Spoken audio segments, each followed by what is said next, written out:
have you joined the ranks of this great new army that's helping to win the war by helping themselves to good food? So you see, you can nearly always find somewhere to dig. And surely, isn't an hour in the garden better than an hour in the queue?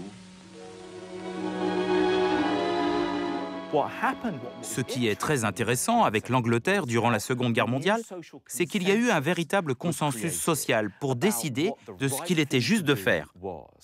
Ça s'est fait de beaucoup de façons différentes.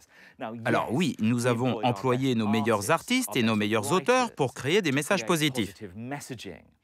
Mais ça n'aurait pas eu lieu si l'argument n'avait pas pris au niveau local et si les gens n'avaient pas voulu le faire pour eux-mêmes.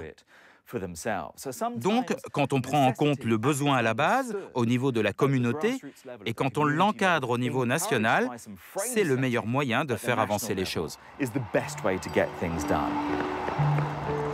Si un consensus social peut être créé en temps de guerre, est-il possible de le retrouver en temps de paix, malgré la crise, pour affronter le défi environnemental?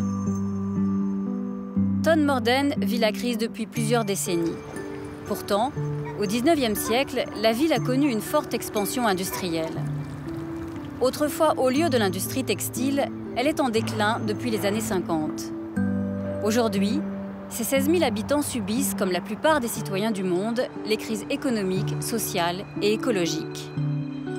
Il y a quelques années, pour lutter contre la morosité ambiante, un petit groupe de citoyens se mobilise et organise une première réunion dans ce café-épicerie du centre-ville. Déçus de ne pas trouver de réponse satisfaisante au sein des partis politiques et résolus à bâtir un monde différent, ils prennent leur destin en main en décidant de cultiver des légumes dans la ville. Tout a démarré il y a 6 ans. J'assistais à une conférence à Londres. Les gens parlaient de la planète, de l'environnement et de l'avenir. Je me suis dit qu'il était temps d'agir et d'arrêter de s'inquiéter, de mettre de côté toutes les choses intelligentes sur lesquelles on a peu d'emprise et d'essayer d'agir sur nos propres vies.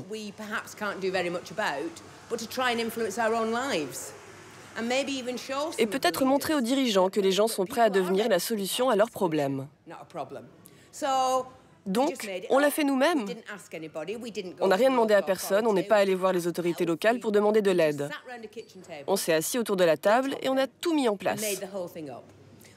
On s'est dit, si on part de la nourriture au sein de notre communauté pour éduquer, faire du business, en la mettant au cœur de toutes nos actions, est-ce qu'on va arriver à faire du buzz dans la ville et à retrouver la confiance en nous ? Et réaliser qu'en fin de compte, ce qui importe, c'est de construire au niveau local des communautés solides. Et si nous pouvons le faire dans une ville de 16 000 personnes, pourrions-nous le faire à l'échelle du monde ?